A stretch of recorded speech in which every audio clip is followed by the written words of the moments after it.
अस्सलाम वालेकुम नाजरीन, welcome to the show Walk Your Talk. हर मंडे को हम उधर वीक शुरू होता है, इधर आपके लिए प्रोग्राम लेके आते हैं, मगर शाम गए और मौसम जैसे जैसे बदल रहा है, 10वां महीना और तकरीबन मिडिल भी हमने क्रॉस कर लिया, अक्टूबर का महीना। उम्मीद करते हैं कि 2017 का ये जो आखिरी चंद महीने हैं ये भी आपके लिए बेहतरीन साबित होंगे। और वॉक योर टॉक का जैसा आप जानते हैं फॉर्मेट दो रोइया होता है, यानी दो तरह का होता है। हमारी जो को होस्ट हैं वो आज भी बावजह नासाजी तबीयत हमारे साथ नहीं है, मगर आज मैं आपकी एक यंगस्टर से, एक बड़ी कैपेबल यंगस्टर से मुलाकात कराऊंगा जो कि पाकिस्तान की एक बहुत ही अहम इंडस्ट्री में बहुत ही फ़ाल और बहुत ही बेहतरीन किरदार अदा कर रहे हैं, मगर वो थोड़ी ही देर बाद आपकी मुलाकात कराऊंगा।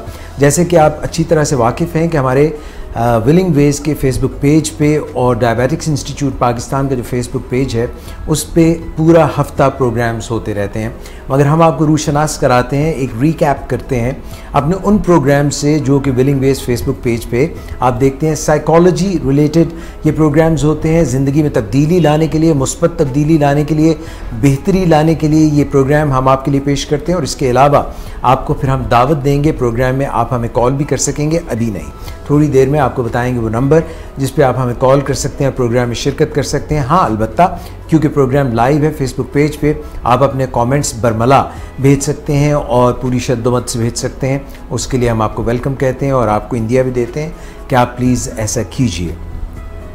जो प्रोग्राम्स हमारे पिछले हफ्ते होते रहे उसमें सबसे पहले हम मंगल को होने वाला प्रोग्राम जो 5 बजे से 6 बजे के दरमियान होता है और जिसको मोहम्मद तलहा खालिद पेश करते हैं, and that is about addiction prevention. पिछली मरतबा उन्होंने वर्ल्ड मेंटल हेल्थ डे पे प्रोग्राम किया क्योंकि कोइंसाइड कर रहा था, वो तारीख़ जो थी वो वर्ल्ड मेंटल हेल्थ डे की थी। इत्तफाक से इससे पहले कि मैं उस प्रोग्राम से आपको एक क्लिप दिखाऊं, ये बताता चलूं कि आज जो है वर्ल्ड फूड डे मनाया जा रहा है। और जब हम फूड की बात करते हैं तो जाहिर सी बात है बहुत से लोग ये समझते हैं और ऐसा कहते हैं कि आइंदा कुछ सालों या कुछ वक्त के बाद, मुझे एक छोटा सा वाक़या याद आ गया।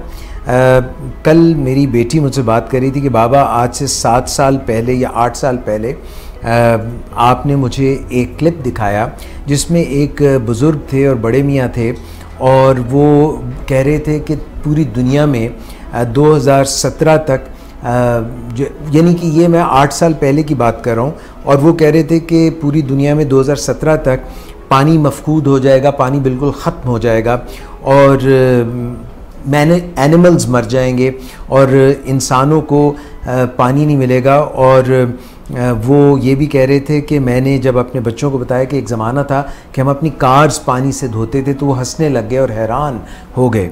और वो कह रही थी कि इसका मुझे इतना मेरे जहन पे असर हुआ जब 8 साल पहले आपने ये मुझसे शेयर किया, तो मैं हर वक्त डरती रहती थी और जहाँ पे भी पानी एक कतरा भी टिप टिप गिर रहा होता था तो मैं जाके वो बंद कर देती थी और मुझे डर रहता था कि ये सारी ज़मीनें बंजर हो जाएंगी और सारा पानी जो है ख़त्म हो जाएगा और जानवर मर जाएंगे। तो फिर मुझे कई साल बाद पता चला कि बाबा ने जो बात कही थी वो सच साबित नहीं हुई, अल्हम्दुलिल्लाह। इसी तरह से ये जो हम वर्ल्ड फूड डे आज मना रहे हैं, एग्रीकल्चर की बात कर रहे हैं, ज़राअत की बात कर रहे हैं, एक दौर था, एक ज़माना था जब इंसान जो है खेती बाड़ी नहीं किया करते थे, जब वो गैदरर्स नहीं थे, वो फूड जो है वो उसकी हार्वेस्ट नहीं करते थे, बल्कि वो बस चले जाया करते थे और जो कुछ मिलता था उसको मारते थे, जानवरों को मारते थे और अपनी ज़िंदगी इस तरह से गुजारते थे। फिर इंसान को एहसास हुआ कि अगर हम मुनज़्ज़म तरीके से खेती बाड़ी करें तो हमारी यील्ड बढ़ सकती है, प्रोडक्टिविटी बढ़ सकती है और आमदन बढ़ सकती है और हम कुछ फूड ऐसा ज़ख़ीरा भी कर सकते हैं कि वो कहत के दिनों में, मुश्किल के दिनों में हमारे काम आए। फिर उससे बात आगे बढ़ी तो इंडस्ट्रियलाइजेशन, सनत का दौर आ गया और सनत में प्रोडक्टिविटी और भी बढ़ गई।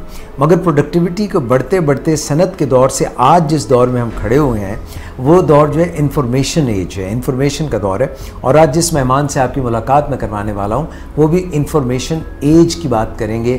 और ये जो वर्ल्ड वाइड नेट है, वर्ल्ड वाइड वेब है और जो इंटरनेट है, इसके मुतालिक बात करेंगे कि ये कौन सा नेट है। ये कोई ऐसा नेट तो नहीं है जिस जाल में कोई बंदा फंस सा जाए, ये बात हम बाद में करेंगे।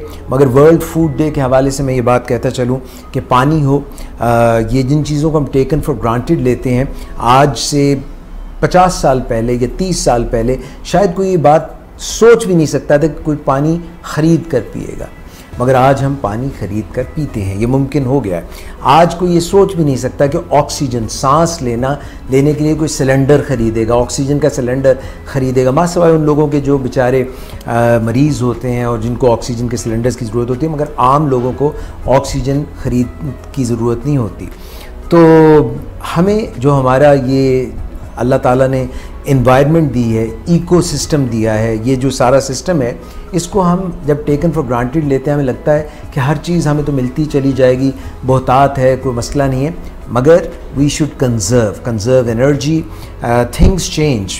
देखिए एक ज़माने में सऊदी अरब और जितनी ऑयल प्रोड्यूसिंग कंट्रीज़ थी वो पेट्रो डॉलर्स बना रहे थे, मगर आज जो है तब्दील हो रहा है। इकॉनमी जो है, सऊदी अरब की इकॉनमी जो है वो शिफ्ट कर रही है, पेट्रो डॉलर से शिफ्ट कर रही है, और जापान में ऐसी गाड़ियाँ आ चुकी हैं जो कि वाटर पे चलती हैं, पानी पे चलती हैं। पाकिस्तान में भी कुछ इंजीनियर्स ने ऐसा क्लेम किया था जिनका बड़ा मजाक ठट्ठा बनाया गया, और फिर वो एकदम बिल्कुल जैसे सफ़े हस्ती से मिट जाते हैं, कहीं गायब हो गए कि वो जो पानी से गाड़ी चलाने वाले वो लड़के थे, इंजीनियर्स थे, यंगस्टर्स थे, वो कहाँ चले गए। ये एक और कंट्रोवर्सी थ्योरी हो जाएगी कि किसी ने उनको ख़रीद लिया या क्या था। कोई चाहता नहीं था कि गाड़ी ऐसी आ जाए जो पानी पे चले, मगर जापान में ऐसी गाड़ी आ चुकी है। So having said that, I will revert to our topic that we initially wanted to start, और that was addiction prevention. जहाँ पे इंसान ने बहुत सी तरक्की की है और बहुत से ऐसे मराहिल तय किए हैं जिनमें इंसान बेहतरी की तरफ, इर्तका की तरफ, टेक्नोलॉजी की तरफ जा रहा है। वहाँ पे एक बहुत पुरानी इंसान की अपने आप को स्ट्रेस से रिलीव करने के लिए, सेलिब्रेट करने के लिए ये आदत रही है कि कभी वो शराब पे इन्हिसार कर लेता है, कभी वो ड्रग्स पे इन्हिसार कर लेता है, अपनी सोचों को, अपने दिमाग को जो है वो तब्दील करने के लिए वो ड्रग्स का इस्तेमाल करता है। जब वो ड्रग्स का इस्तेमाल करता है, शुरू में मज़ा आता है, शुरू में अच्छा लगता है, मगर कई दफ़ा इसकी लत लग जाती है, एडिक्शन हो जाती है, वो बुरी आदत इल्लत बन जाती है और फिर उसे छोड़ना बहुत मुश्किल हो जाता है। तो ये यूजुअली मोहम्मद तलहा खालिद जो है ट्यूसडे को प्रोग्राम करते हैं एडिक्शन प्रिवेंशन में का, मगर पिछले हफ्ते इन्होंने वर्ल्ड मेंटल हेल्थ डे के हवाले से बातचीत की थी, और जो टॉपिक इस साल 2017 में था वो ये था कि वर्क प्लेस पे हम किस तरह से अपने जहन को बचा के रखें, अपने जहन को हेल्दी रखें, ताकि जो हम वर्क प्लेस पे यानी जहाँ पे हम काम काज करते हैं वहाँ पे हम अपनी बेहतरीन प्रोडक्टिविटी दे सकें। Right now we are going to just take a little glimpse and a short clip from Mohammad Talha Khalid on World Mental Health Day that was the last week on Tuesday. Let's watch it. आज का जो topic है world Mental Health day पे कि work place mental health क्या होती है, तो हर साल world federation for mental health जो कि 1948 में इस्टेब्लिश हुई थी, उसने 1992 में 10 अक्टूबर को एक दिन मुतारफ़ करवाया मेंटल हेल्थ डे के नाम से, कि जिस तरीके से सारे दिन मनाए जाते हैं, फादर्स डे, मदर्स डे, बहुत से दिन मनाए जाते हैं, लेकिन मिस नाइला मेंटल हेल्थ पे इतनी ज़्यादा तवज्जो नहीं दी जा रही थी, जिसकी वजह से मेंटल हेल्थ फेडरेशन ने कहा कि हम एक ऐसा दिन मुतारफ़ करवाते हैं जिससे हर साल लोगों में हम अवेयरनेस पैदा करें कि लोगों को ये पता चले कि मेंटल हेल्थ भी बहुत ज़रूरी होती है और इस पे भी फोकस करना बहुत ज़रूरी है। तो 25 साल हो गए हैं इस दिन को मनाते हुए, आज 25वीं एनिवर्सरी है मेंटल हेल्थ की। तो आज 25वीं एनिवर्सरी है। हर साल एक थीम होता है, जिस तरीके से कोई भी दिन हो, जैसे एडिक्शन वर्ल्ड ड्रग डे होता है, तो हर साल कोई ना कोई मोटो होता है, हर साल कोई ना कोई थीम होता है। इसी तरीके से मेंटल हेल्थ के भी हर साल कोई ना कोई थीम होता है। और ख्वातीन हज़रात, एक प्रोग्राम हम आपके लिए लेके आते हैं ऑन वेडनेसडे, और वो 1:30 बजे से 2:30 बजे तक हम आपके लिए प्रोग्राम लेके आते हैं। It takes a family.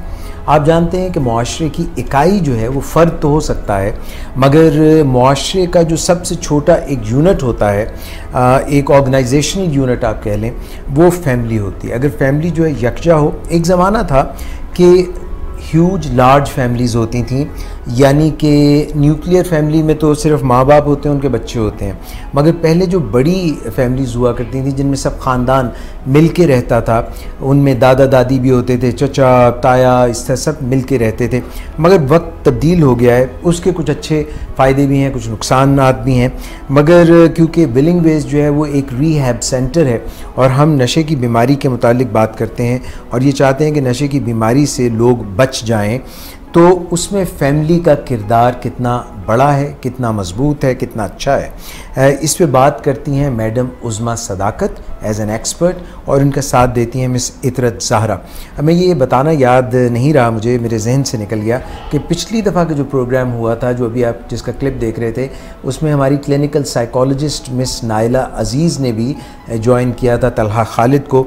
मगर इस प्रोग्राम में ये जिसकी मैं अभी बात कर रहा हूँ, वेडनेसडे 1:30 बजे, इट टेक्स अ फैमिली, और इसमें बात ये हो रही है कि जब हम अपने प्यारे को खुदा न खास्ता जब उसको नशे की बीमारी हो जाती है और हम उसको कालीन के नीचे छुपाने की कोशिश करते हैं, उसको ढांपने की कोशिश करते हैं, उसको जो है उसको बचाते हैं, क्योंकि जब कोई नशे की बीमारी में मुब्तला हो जाता है तो वो किसी की मदद के बग़ैर इसको जारी नहीं रख सकता, और उसका बेहतरीन तरीका ये होता है कि हम उसको फेस करें, हम उसको इक्विप करें, हम उसको बुरा भला ना कहें। कभी हम उसको बुरा भला कहते हैं, कभी हम उसकी सरजनिश करते हैं, और कभी हम उसको कहते हैं कि कोई बात नहीं, मेरा बच्चा जो है मैं उसकी मदद कर दूं, हम फैमिली इसकी मदद करेंगे। इसका सही तरीका क्या है कि नशे की बीमारी से बच भी जाए, इसकी एक बड़ी अच्छी मिसाल डॉक्टर सदाकत देते हैं कि अगर आप सब्ज़ी मंडी गए हैं, जुमा बाज़ार गए हैं और वहाँ पे आपने कुछ ख़रीदारी की है, अपनी सब्ज़ियाँ ख़रीदी हैं, फ्रूट ख़रीदा है, और एक बंदा आता है आपको कहता है कि मैं आपकी गाड़ी तक आपका फ्रूट पहुँचा देता हूँ, तो आप ये नहीं करते कि उसके हाथ से छाबा लेके अपने सर पे रख लें, आप मदद करते हैं कि उसका छाबा जो है वो उठा के उसके सर पे रख दें ताकि वो अपना काम कर सके। इसी तरह जब आपका प्यारा नशे की बीमारी में पड़ जाता है तो आप उसकी इल्लत और उसकी तमाम जो गलत हरकतें होती हैं उनको पसे पुश डाल के छुपा कर ये नहीं करते हैं कि वो अपनी बीमारी को आगे लेके चलता रहे, बल्कि let him face the music, जैसा करोगे वैसा भरोगे, मगर साथ साथ आप उसको अबेंडन भी नहीं करते, आप उसको तन्हा भी नहीं छोड़ते। तो ये एक बड़ा फ़ाइन वॉकिंग, जिस तरह walking on the fine track on the rope, tight रोप, ये तरीका है। आइए ज़रा इसका एक क्लिप देखते हैं और देखते हैं कि मैडम उज़्मा सदाकत इसके मुतालिक क्या कह रही हैं। साइंस ये कहती है कि जब तक आप किसी को रेस्क्यू करते रहेंगे तो वो खुद क्यों अपने आप को रेस्क्यू करने की तरफ जाएगा। सो कहीं ना कहीं आपको अपने जज्बात को मैनेज करके ये जिम्मेदारी उसी के कंधों पर डालने की ज़रूरत होती है कि वो अपनी इस जिम्मेदारी को उठाना शुरू कर दे। बाज़ औक़ात फैमिलीज ये कहती हैं कि वो अभी इस काबिल नहीं है, तो फिर हम ये कहते हैं कि जब तक आप जिम्मेदारी उठाते रहेंगे तो वो क्यों इस काबिल बनेगा। आप ये जिम्मेदारी उसके शोल्डर पे छोड़ दें, शुरू में वो थोड़ा गिरे पड़ेगा, फिर ग्रेजुअली वो इसको उठाना शुरू कर देगा जब वो देखेगा कि कोई और मुझे उस तरीके से अब सपोर्ट नहीं कर रहा जो कि मेरी बीमारी को बचाने की कोशिश हो सकती है। केयर टेकिंग हम जिस कदर ज्यादा करते हैं तो हमें ये याद रखना चाहिए कि हमारा प्यारा जो नशे की बीमारी में मुब्तला है वो एक्चुअली नशे की बीमारी से निकलने के लिए जोर नहीं लगा रहा, बल्कि हमारी जो सपोर्ट है वो भी नशे की बीमारी को बढ़ाने में मदद दे रही है। बज़ाहिर हमें लग रहा है कि हम जो भी कुछ कर रहे हैं, हम अगर जेल से बेल करवाते हैं अपने किसी प्यारे की, उसने कोई लोन किसी का देना है जो कि उसने नशे कर लिए हैं, पैसे उठाकर हम वो लोन जो है वो देने की तरफ जाते हैं, अदा करते हैं उसके लिए, रातों को देर से घर आता है तो हम उसका इंतज़ार करते रहते हैं। ये सारे बिहेवियर हमें बाज़ाहिर लगता है कि हम अपने प्यारे की कोई मोहब्बत में कर रहे हैं और हम कोई उसकी मदद कर रहे हैं, जबकि ये सारे रवैये बेसिकली बीमारी को ज़्यादा परसिस्ट करने में मददगार ज़रूर साबित हो सकते हैं, लेकिन हमारा जो प्यारा है वो हर रोज़ जो है वो दुखता हुआ हमें नज़र आता है। नाज़रीन, तीसरा प्रोग्राम जो हम आपके लिए पेश करते हैं अपना विलिंग वेज फेसबुक पेज पे, वो मूड मिजाज की मैनेजमेंट के हवाले से है। नदीम नूर साहब इसको होस्ट करते हैं और आमना नवाज़ एज एन एक्सपर्ट आपके लिए आती हैं, और ये प्रोग्राम हम वेडनेसडे को आपके लिए लेके आते हैं शाम 5 बजे। और इस हफ्ते जो बात कर रही थी मिस आमना नवाज़, वो बात कर रही थी कि जिस तरह कोई भी इमारत जो है जब उसको हमने खड़ा करना होता है, मजबूत बुनियादों पे उस्तवार करना होता है, तो उसमें कुछ पिलर्स जो हैं वो उसका सारा वेट बेयर करते हैं। अगर आप चाहते हैं कि आपका मूड भी बेहतरीन रहे, थ्रू आउट आप उसको मैनेज करें, और आपको पता है कि काफ़ी सारे फैक्टर्स ऐसे होते हैं जो हमारे मूड को डिस्टर्ब कर सकते हैं, मगर उसको सही रखना और अपनी वर्किंग को सही रखना, उसका तरीका क्या है। इसमें 5 पिलर्स की बात कर रही हैं आमना नवाज़, मगर 2 बातें मैं आपको कहता चलूँ, क्योंकि हम अभी वर्ल्ड फूड डे के हवाले से थोड़ी देर पहले बात कर रहे थे कि आज वर्ल्ड फूड डे भी है। फूड एंड मूड, इनका भी एक कनेक्शन होता है। जैसा हम फूड खाते हैं, मसलन अगर कोई बहुत ज़्यादा चीनी खाने लगे, शुगर या शुगर से जो बनी हुई अशिया हैं, चॉकलेट ही हो या कोई भी ऐसी शरबत हो, मशरूब हो या फिज़ी ड्रिंक्स हो, तो उसके हमारे मूड के ऊपर बैड इफ़ेक्ट्स आते हैं। पहले तो मूड जो है वो ऊपर जाता है और फिर उसके बाद एकदम ड्रॉप कर जाता है। दूसरी बात जिसका मैं ज़िक्र करना चाहूँगा कि जब हम अपनी नींद को कॉम्प्रोमाइज़ करते हैं, जब हम अपनी नींद पूरी तरह से गहरी नींद, प्रॉपर नींद नहीं लेते हैं और पार्टी करते हैं या किसी भी वजह से नींद जो है हमारी वो इफ़ेक्ट होती है, तो उसका भी मूड पे बहुत बुरा असर पड़ता है। फ़िलहाल आमना नवाज़ हमें क्या बता रही हैं मूड मैनेजमेंट में, आइए देखते हैं। फूड बड़ा इम्पॉर्टेंट एलिमेंट होता है हमारे ओवरऑल ज़िंदगी में, प्रोग्रेस और इंटरेक्शन लोगों के साथ जो होती है, तो बहुत इम्पॉर्टेंट एलिमेंट होता है। और अक्सर लोग इस चीज़ की शिकायत करते रहते हैं कि मूड ख़राब है, अभी मूड नहीं है।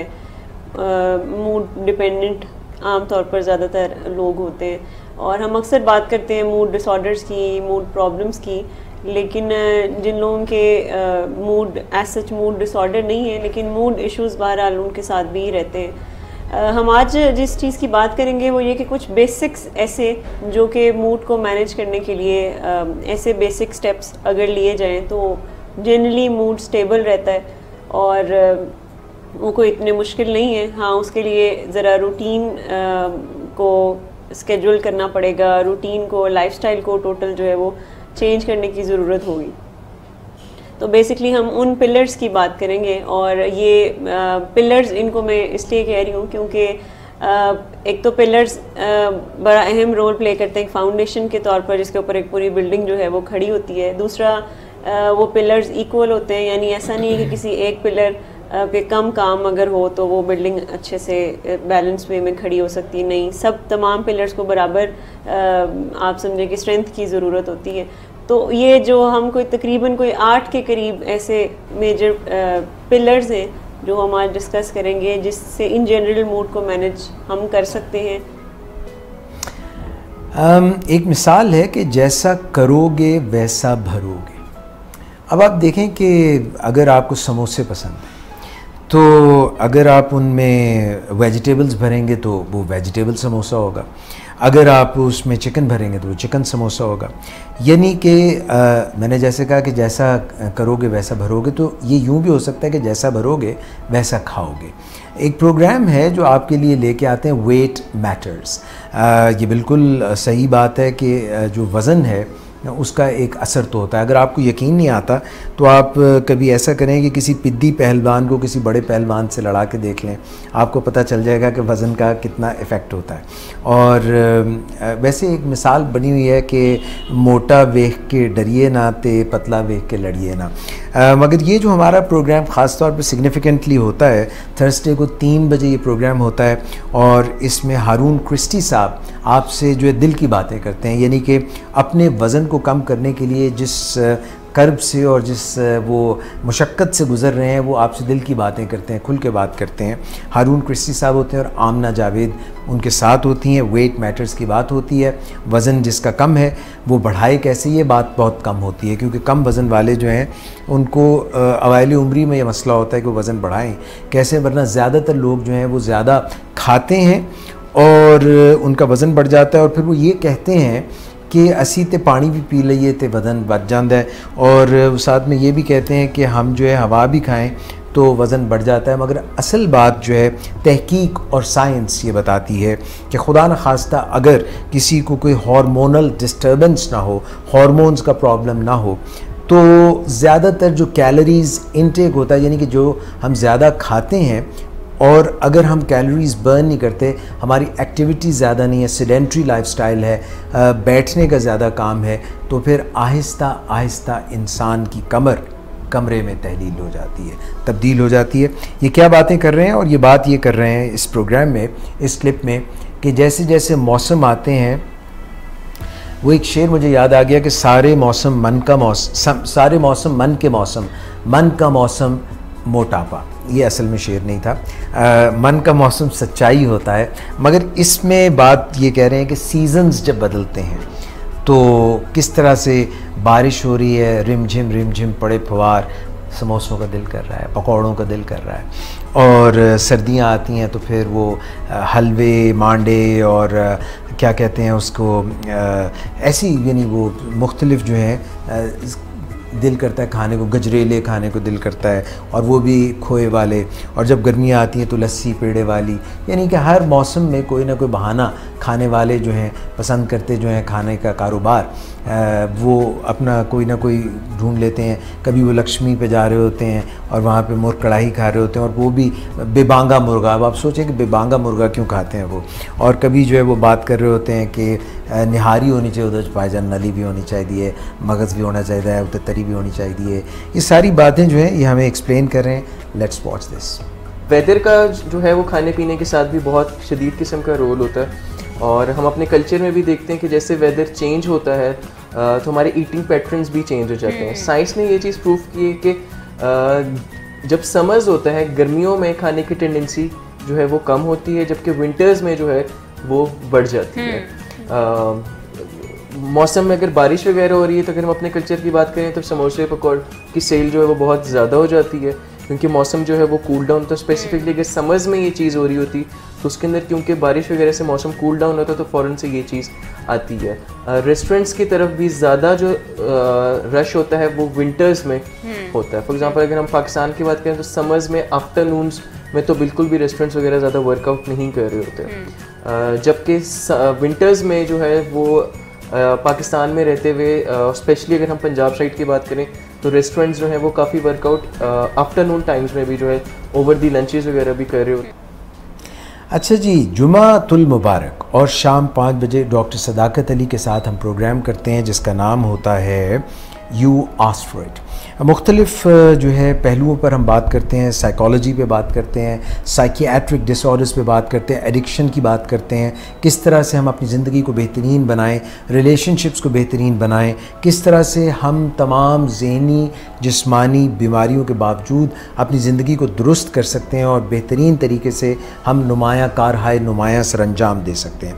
मगर इस बार हमने कॉर्पोरेट काउंसलिंग पे एक टॉपिक चुना था और एम्बेज़लमेंट की, खुर्द बुर्द की बात कर रहे थे, फ्रॉड की बात कर रहे थे, करप्शन की बात कर रहे थे कि किस तरह से जो बड़ी बड़ी ऑर्गेनाइजेशंस होती हैं उनमें एम्बेज़लमेंट होती है, करप्शन होती है, और जिन लोगों के मुतालिक जो लॉन्ग स्टैंडिंग मुलाजमीन होते हैं, जिनके मुतालिक हमारा ये ख्याल होता है कि इन पे आँख बंद करके भरोसा किया जा सकता है, वही कई मरतबा जो है इस काम में मुलव्विस नज़र आते हैं। तो इस पर बड़ी सैर हासिल, बड़ी बेहतरीन गुफ्तगू डॉक्टर सदाकत अली ने की, और यही हमें बता रहे थे कि हम कई दफ़ा ये सोचते हैं कि किस तरह से कोई 5 to 7% जो कंपनीज़ का मुनाफा होता है वो इस चीज़ की नज़र हो जाता है कि वो करप्शन हो रही होती है, या एम्बेज़लमेंट हो रही होती है, या खुर्द-बुर्द हो रही होती है, या दुकानें हैं तो वहाँ पे शॉप लिफ्टिंग हो रही होती है, जिसका खुमियाजा जो है एम्प्लॉयर से ज़्यादा एम्प्लॉईज़ को भरना पड़ता है। ये बात कैसे दुरुस्त है, ये कैसे सच है, अगर आप ये पूरी डिटेल में जानना चाहते हैं तो आप ज़रूर हमारी विलिंग वेस्ट फेसबुक पेज पे जाइए, वीडियोस में जाइए और वहाँ पे जाके ये प्रोग्राम ऑब्ज़र्व कीजिए, you asked for it with doctor Sadaqat Ali. इसके अलावा आप यूट्यूब पे भी ये प्रोग्राम देख सकते हैं, और आप हमारी willingways.org वहाँ पे भी ये प्रोग्राम देख सकते हैं। मगर फ़िलहाल इसी प्रोग्राम से हम आपके लिए पेश करें एक छोटा सा क्लिप। जहाँ तक एम्बेज़लमेंट्स और फ्रॉड्स का ताल्लुक़ है, करप्शन का ताल्लुक़ है, इसका गुलगुला तो आप बहुत सुनते हैं, ऊपर से नीचे तक, और ये अज़ल से है। फ़र्क सिर्फ ये है कि पहले फ्रॉड को फ्रॉड नहीं समझा जाता था, करप्शन को करप्शन नहीं समझा जाता था, धांधली को धांधली नहीं समझा जाता था, और इंसान जो तहज़ीब याफ्ता हुआ, जो तरक्की याफ्ता हुआ, तो उसने बुराइयों को पहचानना शुरू किया।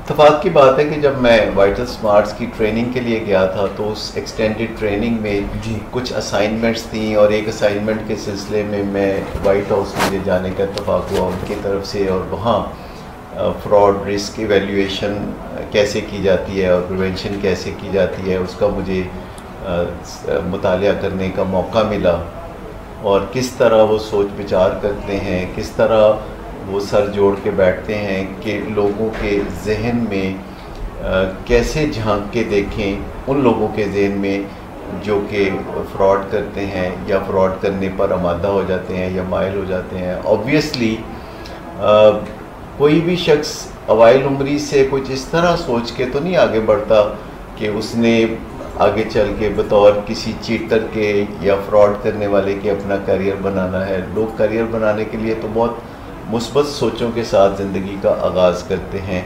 बाद में उनको ऐसे हवादस पुश कर देते हैं क्राइम की दुनिया में, फ्रॉड की दुनिया में और करप्शन की दुनिया में।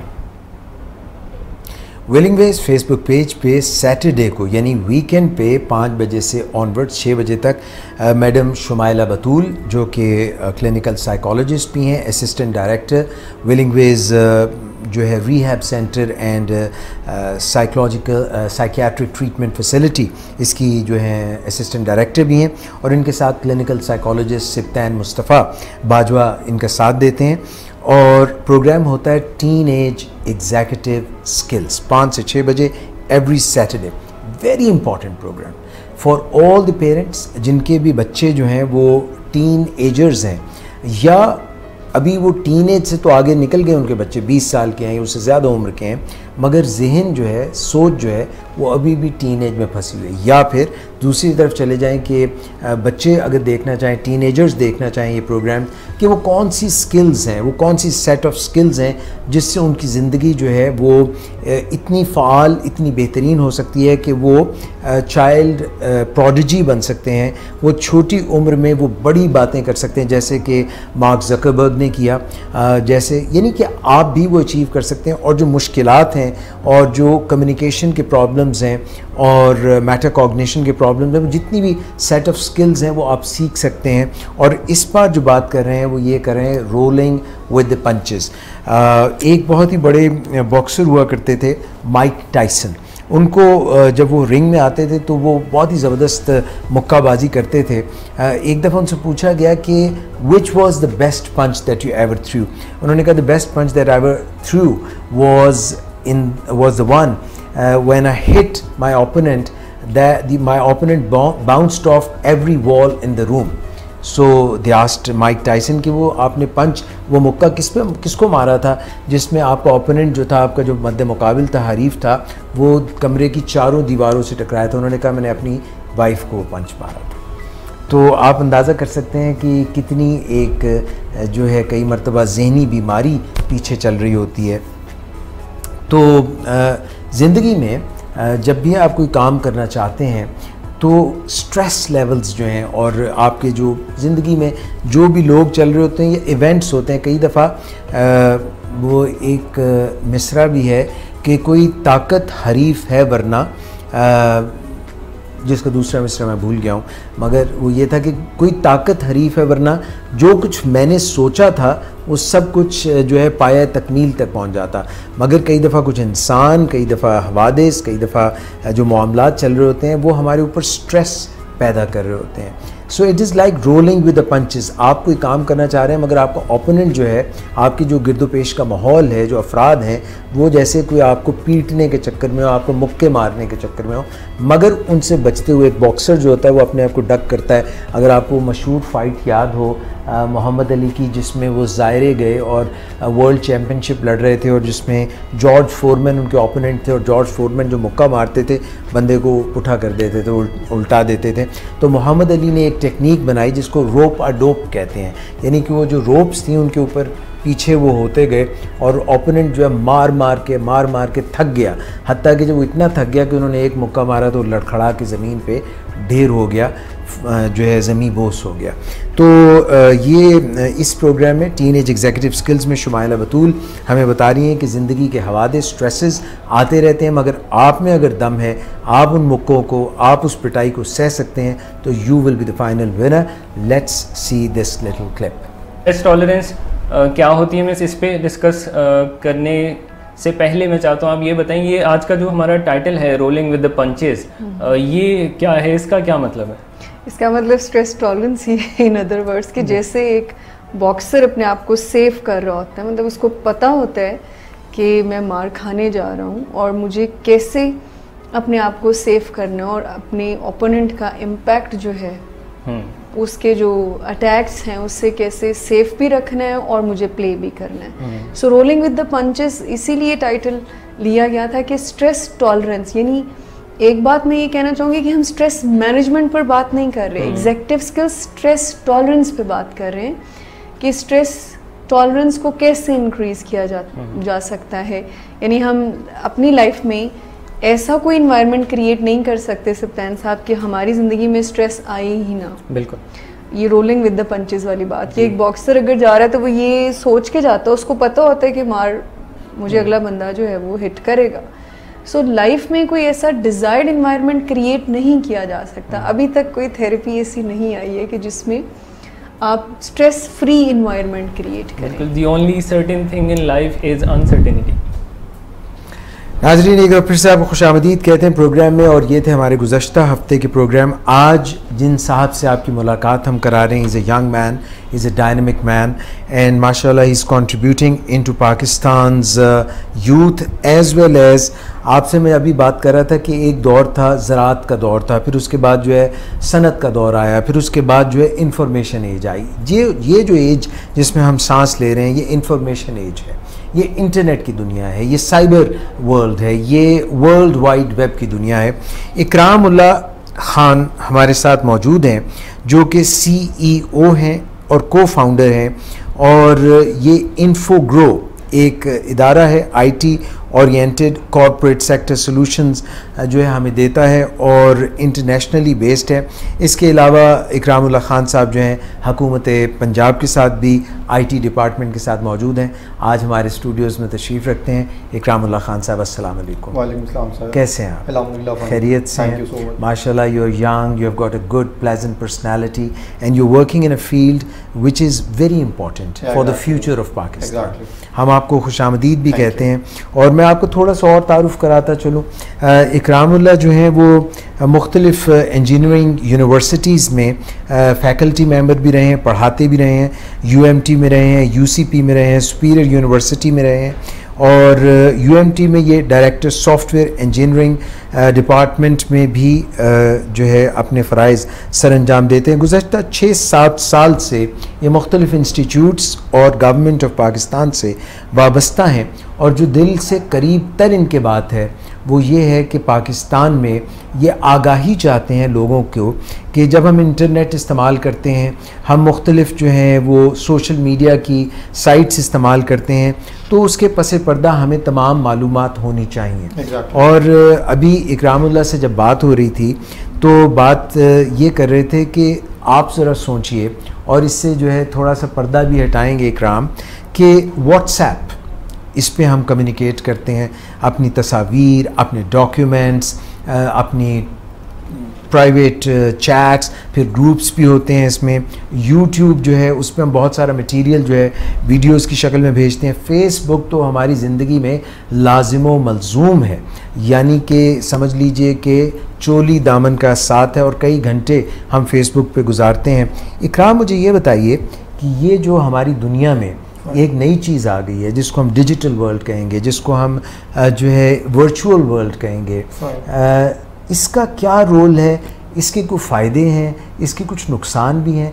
ज़रा इस पे अपने जो आपका साइबर वर्ल्ड के साथ ताल्लुक़ है, एक उस्ताद की हैसियत से भी और गवर्नमेंट मुलाजिम की हैसियत से, इस पे ज़रा रोशनी डालिए। Fine. First of all, I want to convey privacy हम एक टर्म सुनते हैं, प्राइवेसी, या exactly all over the internet अपनी सेटिंग ऐसे कर लें, मोबाइल पे पैटर्न लगा लें, ईमेल के पासवर्ड स्ट्रॉन्ग कर लें, ईच एंड एवरीथिंग, ताकि आपका डाटा सिक्योर और प्राइवेट रहे। अच्छी बात है। So clearly I want to claim privacy is no more longer a term on the internet. Sorry, privacy is no longer a term on internet. ऐसा ना करें काम, बात सुने। मैं अभी कल ही की बात आपको बताऊं कि फेसबुक पे मैं देख रहा था कि मेरा जो है ना पासवर्ड, मैं उसको तब्दील करूं और उसको और ज़्यादा स्ट्रॉन्ग, और आप कहते हैं प्राइवेसी नाम की कोई चीज़ ही एग्जैक्टली ऐसे ही है। हम अपनी किसी कंपनी या किसी फेसबुक या किसी भी चीज़ के पासवर्ड की अगर बात करें तो ऐसी है जैसे हमारे घर में चोरी हो रही थी, 6-7 चोर मिलके चोरी कर रहे थे, और एक चोर उनमें से आया और उसने कहा जी ये डुप्लीकेट एक चाबी ले लें, एक लॉक मैं आपके लिए लेके आया हूँ, एक चाबी आप अपने पास रखेंगे, एक मैं अपने पास रखूँगा, और आपके डाटा की मैं हिफाजत करूँगा या घर की मैं हिफाजत करूँगा। तो चोर है। Exactly. So there are lot of the thief, जहाँ पे बहुत सारे ऐसे चोर हैं जो बड़े अट्रैक्टिव और लुक्रेटिव वे में अपने लॉक्स भी बेचते हैं, अपनी चीज़ें भी बेचते हैं, जिनके ऊपर हम अपना उनको डाटा भी शेयर करते हैं। सो मेन आज हमारी डिस्कशंस का पॉइंट ऑफ व्यू भी यही है। आज हमारा हम क्वेश्चंस भी ऑडियंस के साथ। आपने तो मुझे शुरू में ही डरा दिए। अच्छा, मुझे ये बताएं, कोई ऐसी है सोशल मीडिया साइट जैसे व्हाट्सएप, यूट्यूब, फेसबुक, ये तो सिक्योर है ना? हमारा डाटा, हमारी इंफॉर्मेशन नहीं, सिक्योर नहीं है। क्यों? ऑब्वियसली ये सिक्योर नहीं है। कैसे? The point is, question is sir, WhatsApp की बात करें, फेसबुक की बात करें, फेसबुक के बारे में तो हम सबको पता है, ऑल ओवर द वर्ल्ड सबसे बड़ी टर्नओवर की ऑलमोस्ट कंपनी है, जिसने बिलियन ट्रिलियन के सर्वर परचेज किए हुए हैं, जिसके पास ऑल ओवर द वर्ल्ड एक well equipped, well trained programmer की टीम बैठी हुई है जो सिर्फ हमारे लिए काम कर रही है। अच्छा, उसने इतनी बड़ी इन्वेस्टमेंट करने के बाद, बिलियंस की इन्वेस्टमेंट करने के बाद, shocking news is that Facebook is offering free of cost services. आप जाएं, साइन अप करें और सारी चीज़ें करें। हमें यूएसबी परचेज करने के हमसे पैसे नहीं होते, लेकिन वो हमारी मेगाबाइट्स की videos, pictures, everything is stored on the Facebook. हम लॉग इन करते हैं, हमें दिखा रहा होता है। So उनके कमर्शियल फायदे हैं ना? Exactly. Unfortunately even most of the educated chunk all over the world including the Pakistan, हम समझ रहे होते हैं कि शायद ये एडवर्टीजमेंट से अपना पैसा कमा रहे हैं। ऑफ कोर्स, बट ऐसा नहीं है। हम इसी पर्सपेक्टिव में बात देखिए, वो जो एक फाइन स्क्रिप्ट में चीज़ें लिखी होती हैं, उनमें हमने उनको ये बताया है ना कि आप हमारे डाटा की हिफाजत करेंगे और हम आप पे जो रिलाई कर रहे हैं, सारी चीज़ें हमारी सिक्योर हैं, तो वो हिफाजत कर रहे हैं। नहीं, हिफाजत इस तरह नहीं कर रहे। मैं उसमें थोड़ा सा आपको ऐड करूँ। फॉर एग्जांपल, आप फेसबुक यूज़ कर रहे हैं, सो फेसबुक का कंसर्न तो यहाँ तक होना चाहिए ना कि वो आपको सोशली लोगों के साथ कनेक्ट रखे, दैट्स ऑल। बट फेसबुक आपके पर्सनल अकाउंट्स और पर्सनल इन्फॉर्मेशन तक यहाँ तक पेनिट्रेट कर चुका है कि आज आप मेरा फेसबुक अपने मोबाइल के अंदर मेरा कॉन्टैक्ट नंबर सेव करें, after the half an hour आप फेसबुक एक्सेस करेंगे, आपकी सजेशन लिस्ट में मैं आ रहा हूँ। It's means Facebook is accessing your personal account details, personal contact numbers, messages, pictures, each and everything. नहीं, SMS तो मेरे जो अलग से आ रहे हैं, जो मेरे टेलीफोन नंबर पे आ रहे हैं, वो तो उनके एक्सेस में नहीं। हाँ, मैं इसमें भी जी ऐड कर दूं। फॉर एग्जांपल, हम फेसबुक नहीं, हम किसी भी सॉफ्टवेयर की बात करें, including the Facebook, including the WhatsApp, हम अनफॉर्चुनेटली जब इंस्टॉल करने लगते हैं तो लीगली उनके ऊपर कोई बाउंडिंग नहीं है। उसका रीज़न बताता हूँ। जब हम कोई चीज़ इंस्टॉल करने लगते हैं तो हमसे पहले पूछता है कि ये ऐप आपके photos, WhatsApp photos, contacts, messages, personal information, location, ये सारी चीज़ें एक्सेस करेगी। हम उसे अलाउ करते हैं, खुद अलाउ करते हैं। हम अलाउ करते हैं? एग्जैक्टली, हम अलाउ करते हैं। जब आप, अच्छा, टेक्निकली अगर हम अलाउ ना करें सर, आपकी एप्लीकेशन इंस्टॉल नहीं हो सकती। वन थिंग, कोई ऐसा तरीका नहीं कि हम वो जो चीज़ें हम महफूज रखना चाहते हैं वो उनको मना कर दें, सिर्फ हम वो पिक एंड चूज़ नहीं? एक्चुअली उसके अंदर पिक एंड चूज़ नहीं होता, उसके अंदर जस्ट एक स्टैटिक इन्फॉर्मेशन होती है, और उस स्टैटिक इन्फॉर्मेशन को सिर्फ हमने देखना होता है और उसको अलाउ करना होता है। One thing. सेकेंडली, उसकी टर्म्स एंड कंडीशन जो आज तक हम लोगों में से किसी ने भी कभी नहीं पढ़ी, उस टर्म्स एंड कंडीशन में क्लॉज मेंशन होता है कि if I am accessing your information, so I can share your information with somebody, with some organisation और विद सम प्लेटफॉर्म। और इवन वो लंबे चौड़े पेजेस पढ़े बगैर हम नीचे क्लिक करते हैं, I agree your terms and condition, क्योंकि यकीन करते हैं हम उन पे, हम उम्मीद रखते हैं। अब आपकी अब मुझे बात समझ आ रही है कि जो चोर आया था वो कह रहा था कि ये लो, ये की ले लो, और एक की मेरे पास। एग्जैक्टली। सो इसी डिस्कशन को हम अगर थोड़ा सा और अच्छा, ये बात फेसबुक की भी है, यूट्यूब पे भी जो हम अपनी चीज़ें अपलोड करते हैं उसमें तो कोई जी, मैं उसी की एक छोटी सी एग्जांपल कोट करूंगा। 2025 में ऑल ओवर द वर्ल्ड जो सबसे टॉप पे बिजनेस होगा और वो सिंगल वन होगा, और वो होगा इंफॉर्मेशन सेलिंग। फॉर एग्जांपल वो हमारी इन्फॉर्मेशन बेचेंगे। जी मैं उसमें बताता हूँ। फॉर एग्जांपल इन फ्यूचर हमारा किड है, हमारा बच्चा है और वो किसी वीज़ा के लिए अप्लाई करता है, किसी मल्टीनेशनल कंपनी में जॉब के लिए अप्लाई करता है, वो कहीं पे पासपोर्ट के लिए अप्लाई करता है, वो इवन किसी रिश्ते के लिए अप्लाई करता है। तो सर यहाँ पे इस वक्त सबसे बड़ा जो फैक्टर है वो ये है कि आप ये सोचना चाह रहे हैं कि मैं माइंड में क्या सोचता हूँ, मैं कैसा बंदा हूँ, मेरे बैकग्राउंड कैसा है, मैं किस नेचर का पर्सन हूँ। सो कंपनीज के पास एक सिंगल डैशबोर्ड के ऊपर इंफॉर्मेशन आई हुई होगी 20 ईयर्स में मैं क्या करता रहा हूँ, मैं कौन से लिंक विजिट करता रहा हूँ, मेरी बैंक स्टेटमेंट्स क्या थी, मैंने कौन कौन सी लोकेशन विजिट की हुई है, मेरी क्या टेक्सटिंग। तो वो तो मैं गूगल पे करता हूँ ना, तो गूगल वाले तो ऐसा थोड़ी करेंगे कि मेरी इंफॉर्मेशन बेच दें। So again I want to say Google के ऊपर आपको शायद आइडिया अभी हो या शायद ना हो, Google all over the world इतना महंगा रिसर्च फॉर्म है या सर्च इंजन है, आज तक किसी कोई कंपनी उसको रिप्लेस नहीं कर सकी। हाँ, कीमत एक तरफ, but unfortunately the question mark है why Google is offering the free of cost services. मेरा ख्याल है वो उनको भी कोई कमर्शियल फायदा होता होगा। गूगल के ऊपर आपने आज तक कमर्शियल नहीं देखी होगी। सो इन अदर वर्ड्स 2025 में वही बिजनेस कंपनी कामयाब होगी जिसका मर्तबान ज़्यादा से ज़्यादा इन्फॉर्मेशन के साथ भरा होगा। मैं कहूँगा यार मर्तबान तो हम खुद भर रहे हैं। देखें exactly, हम खुद ये बात देखिए, इस पे मैंने ऐसी तकरीबन अपनी ज़िंदगी के काफ़ी सारे इवेंट्स, जो प्राइवेट इवेंट्स, तस्वीरें फेसबुक पे मैं चढ़ाता है। अच्छा, गूगल पे वो साइट्स में विज़िट करता हूँ जो मैं नहीं चाहता हूँ कि किसी और को पता चले, या मैं कोई इन्फॉर्मेशन चाहता हूँ, मेरी एक ख़ास जो है पसंद होगी चीज़ों की, तो अगर कोई सारी इन्फॉर्मेशन के जिगसॉ पज़ल, यानी ये पीस सारों को जमा कर ले, तो obviously they will know about me, all that data. Even they conduct the analysis about your personality, that what sort of the personality do you have, what sort of the family you belong to, each and everything. So आज का exactly ये hot topic discuss करने का purpose भी यही है।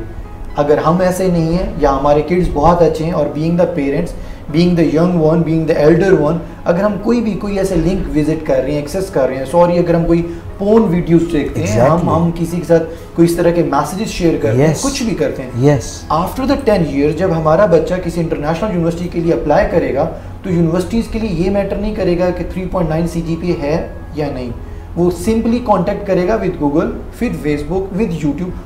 ये हो सकता है कि ये कंपनीज उस वक्त किसी और नेम के साथ बिजनेस कर रही होंगी, ये उनको कहेगा ये मुझसे पैसे ले लें and I need the information of that person, और वो आपको 10 ईयर्स की पूरी हिस्ट्री, पूरा खुला खाता चिट्ठा दिखा देंगे कि आपका बच्चा किस फैमिली से बिलोंग करता है, इसके पेरेंट्स किस तरह के हैं, किड्स किस।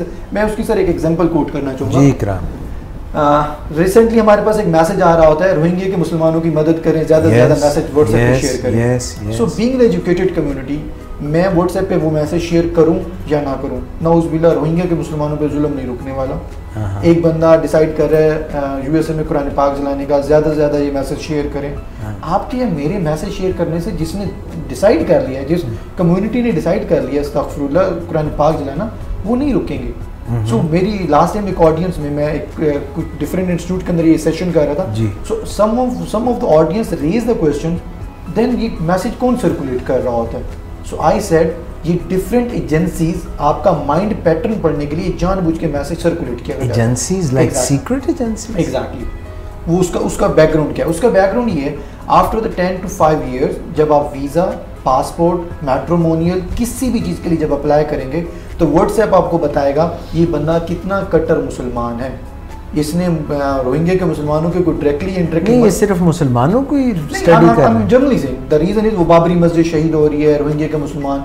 So I want to. What about the other people who are not Muslims, other than Muslims? So हमारे यहाँ एक टर्म यूज होती है कट्टर। तो एजेंसीज या इदारे एक एनालिसिस के दौरान एक एक्सट्रीमिस्ट वो ये चेक करना चाहते हैं कौन कितना एक्सट्रीमिस्ट है।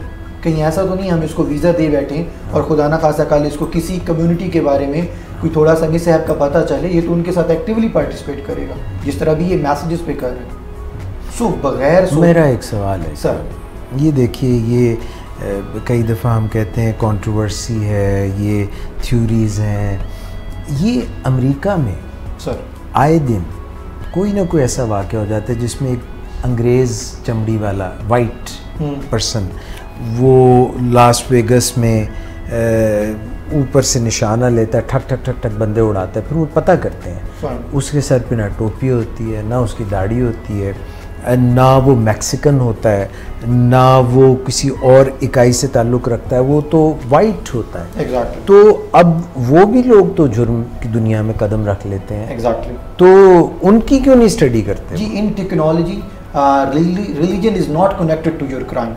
ये कभी भी टेक्नोलॉजी पर्सपेक्टिव से, बीइंग द टेक्नोलॉजी पर्सन, हम जब भी किसी क्राइम की इन्वेस्टिगेशन कर रहे होते हैं या किसी क्राइम को देख रहे होते हैं, वो क्राइम कहीं पे भी एग्जिस्ट कर रहा हो, हम उसको इस चीज़ से नहीं जोड़ते कि ये मुसलमान था या क्रिश्चियन था। जी, we just investigate about the crime. So जितने भी इदारे हैं, जितनी भी बड़ी कंपनीज हैं, HR के लिए आजकल करंट क्वेश्चन यही होता है that they want to know about me, मैं कौन हूँ, मेरा बैकग्राउंड कैसा और मैं सोचता कैसा हूँ। अगर मेरे पास बहुत अच्छी क्वालिफिकेशन और मैं डिसऑनेस्ट हूँ तो इसको उनको कैसे पता चलेगा? मेरे किसी इंटरव्यू से तो नहीं पता चलने लगा। सो उनको पता ऐसे चलेगा अगर मैं उनके टेबल के ऊपर 10 ईयर्स का, मेरे कोई 10 ईयर्स का उनको डैशबोर्ड दे दे एनालिसिस करके, that what sort of thinking I have, how I am behaving with the person, मैं अपनी अलहदगी में बैठ के कौन से लिंक विजिट करता हूँ, मैं लोगों के साथ किस तरह के मैसेज, मेरा बेंट ऑफ माइंड क्या है, मेरी रुझानात क्या हैं, मेरी पसंद क्या है। हम तो अब उस दुनिया में कदम रख रहे हैं ना जहाँ पे हम अपने क्रेडिट कार्ड, अपनी बैंकिंग, अपनी एजुकेशन, हम तकरीबन सभी कुछ तो साइबर पे लेके आ रहे हैं। Exactly. So that is a pre plan monopoly, that is a pre plan policy. The reason is आप देखें यूट्यूब आज तक हम लोग लिंक के थ्रू विजिट करते थे, आज भी वो वेबसाइट यार वो इकराम क्या हुआ कि यूट्यूब बंद हो गया पाकिस्तान में, फेसबुक जो है वो अभी तक मैंने सुना चाइना में बंद है। तो हम लोगों ने तो वो कोई लिंक्स थे मुझे याद पड़ रहा है जिनके ज़रिए हम जब डायरेक्ट यूट्यूब पे नहीं जा सकते, प्रॉक्सी लगा के जाते थे, तो हम तो उसके बगैर जिंदा ही नहीं रह सकते। तो आप कह रहे हैं कि ये हम तो कैसे उसके बगैर? ऊपर भी अगर हम सर देखें तो देखें यूट्यूब एक वेब बेस्ड था, वो आज भी वेब बेस्ड है, बट यूट्यूब ने सोचा नहीं वेबसाइट के थ्रू तो मुझे इन्फॉर्मेशन आ रही है, मैं इनके मोबाइल्स के अंदर भी पेनिट्रेट करूँ, उसने यूट्यूब की ऐप बना दी है ताकि लोग इंस्टॉल करें। फेसबुक हम पहले लिंक के थ्रू विजिट करते थे, फिर उसने फेसबुक की ऐप बना दी ताकि मैं आपके मोबाइल के अंदर पेनिट्रेट करूँ। अगेन आई एम रिपीटिंग, 2025 में सक्सेसफुल बिजनेस या सक्सेसफुल कंपनी कौन सी होगी जिसका मर्तीबान ज़्यादा से ज़्यादा डाटा से भरा होगा। ऐसे ही है जैसे मैं कहूँ यार चूनिया पिंड में कोई अली असगर रहता है, मुझे उसका डाटा चाहिए। अब कंपनीज कहेंगे कोई बड़े सिटीज़ की तो बात करो तो शायद हम मानते भी हों, अब हमें किसी रिमोट एरिया का तो डाटा नहीं है, तो वहाँ पे वो कंपनीज बिजनेस अर्न करेंगी जिनके पास हर पर्सन का डाटा है। मगर इकराम ये जो बात आपने की है और ये जो एंगल सोच का आपने मुझे दिया है, इस पे तो मैं ये थोड़ी देर के लिए सोचने लगा हूँ कि वो लोग जैसे बैंकिंग है ना, बैंकिंग आपको पता है ना, पिछले जब दुबई में वो आया, बबल बस्ट हुआ और सारा इकोनॉमिक क्राइसिस आया तो बहुत बुरी तरह से दुबई हिट हुआ, काफ़ी मुल्क बड़े बड़े मुल्क हिट हुए, पाकिस्तान इतनी बुरी तरह से हिट नहीं हुआ। अगरचे हम ये कहते हैं कि हमारा जो टैक्स नेट है और हमारा जो एक पैरेलल मनी चल रही है, यानी कुछ तो बैंकों में है ना, वाइट मनी है, पता चल रहा है, मगर हमारी काफ़ी इकॉनमी, काफ़ी मईशत जो है वो बैंकों से बाहर भी है। तो हम इसको एंडोर्स नहीं कर रहे थे, हम अच्छा नहीं समझते, हम कहते हैं भाई सारी इकॉनमी बैंक में होनी चाहिए, मगर वो जो पैरेलल मईशत थी उसने हमें थोड़ी देर के लिए बचा लिया। अब जो बातें आप कर रहे हैं तो मेरे जहन में घंटी बजी है कि वो लोग जो चूनिया में दादन खान में बैठा हुआ, अगर उसने कभी अपने आप को नेट पे नहीं डाला, इनके हालांकि लोग अब आ गए हैं जो कि डालने लग गए हैं अपने, अम्मा जी भी और नाना जी भी और छोटा बच्चा भी सब जो है नेट पे आने लगे हैं, और जो नहीं आते उनको बड़ा कोई फरसूदा और थका हुआ और कोई out of society, out of caste समझा जाता है। मगर सपोज तो वो लोग जिनका फिर कोई डाटा उन्होंने अपना दिया ही नहीं, वो फिर शायद बचे रहें। नहीं, exactly, that is a good question, but वो भी बचे हुए नहीं है, उसके वो बचे हुए इसलिए नहीं होंगे। इंटरनेट टेक्नोलॉजी के अंदर, इंटरनेट वर्ल्ड के अंदर मेरा एक एक्शन हो सकता है मेरे सिबलिंग्स, मेरे बहन भाइयों और मेरे इन सब लोगों को जॉब से रोक दे। द रीज़न इज़ अगर मैं इंटरनेट के ऊपर मेरा कोई डाटा नहीं है और मेरे किसी बहन भाइयों का कोई डाटा अवेलेबल है और वो बहुत कॉम्पिटेंट है and they are applying for the visa, they are applying for the education, they are applying for the admission, तब भी उनको एडमिशन नहीं मिलेगा if I am the negative person. मगर इस पर मुझे फिर एक और बात भी जहन में आ गई। देखिए अभी हम बात मुस्लिम्स की कर रहे थे, बीइंग मुस्लिम्स हमारा ये बिलीफ है कि भाई एक जो है ना रोज़ माशर होगा, एक क़यामत का दिन होगा, यौम हिसाब होगा मुझे ये लग रहा है जो बातें 2025 की आप कर रहे हैं और ये जो डाटा कलेक्शन की बात कर रहे हैं, तो उससे तो ऐसे लगता है कि वो तो जब आएगा तो अल्लाह जानता है कब मौत होगी और कब सारे उठेंगे और फिर वहाँ जाएंगे।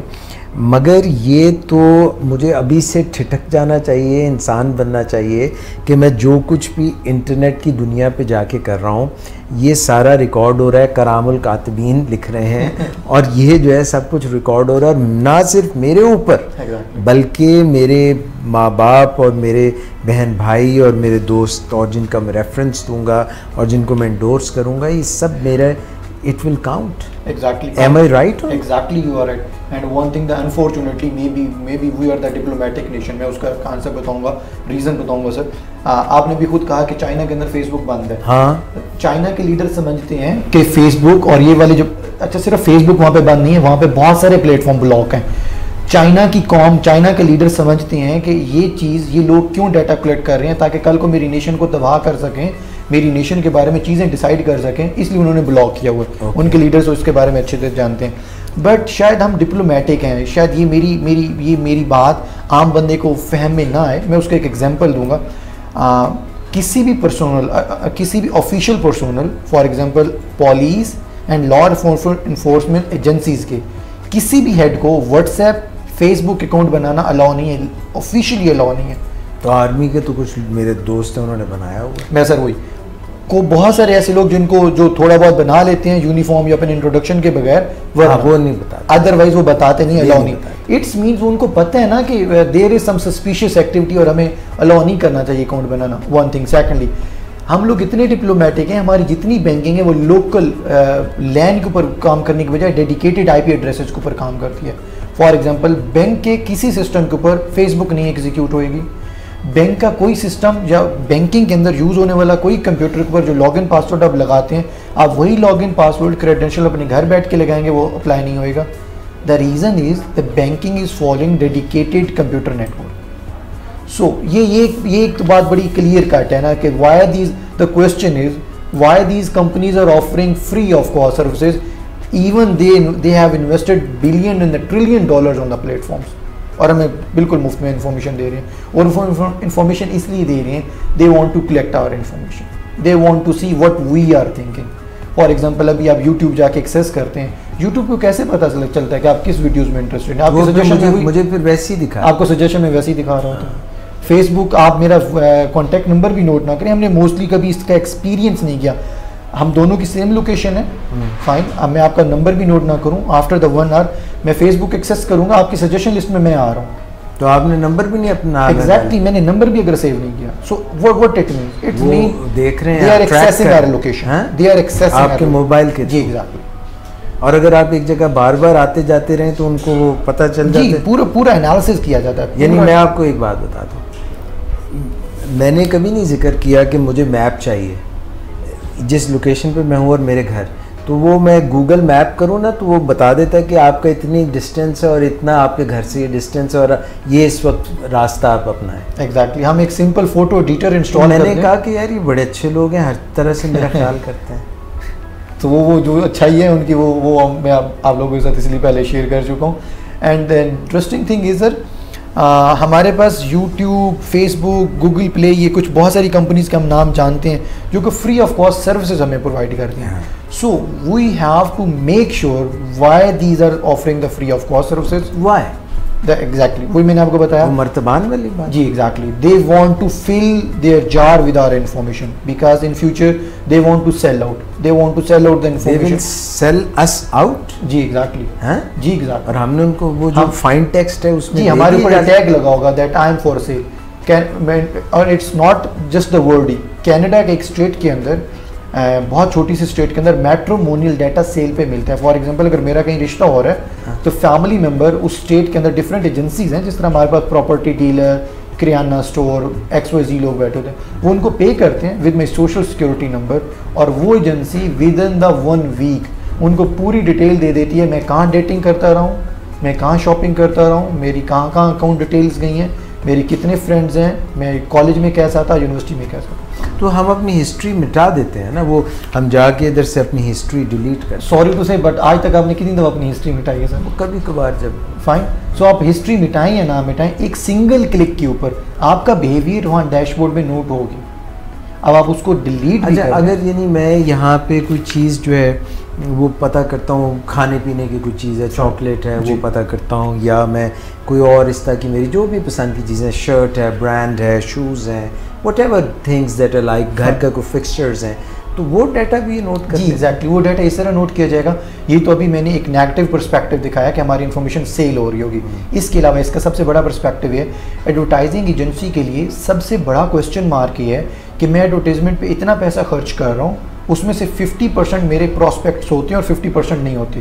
तो अगर सिर्फ प्रॉस्पेक्ट्स कौन से हैं, उनकी बाइंग कैपेसिटी क्या है, उनको कौन सी चीज़ें पसंद है, अगर ये सब कुछ पता चल जाए, अगर एक तो I will hit directly on the bulls I. Exactly, if I get the information, Lahore में कौन कौन से ऐसे लोग हैं जो नेक्स्ट का ब्रांड यूज करते हैं जी, अगर मुझे उनका डाटा मिल जाए तो इट्स मीन्स उस नेक्स्ट के ब्रांड को, एडिडास को अगर मैं मात देने के लिए मैं डायरेक्टली हिट ही उन्हीं को करूंगा, मुझे तो बाकी बिलियंस को अपना मैसेज सेंड करने की जरूरत ही नहीं है।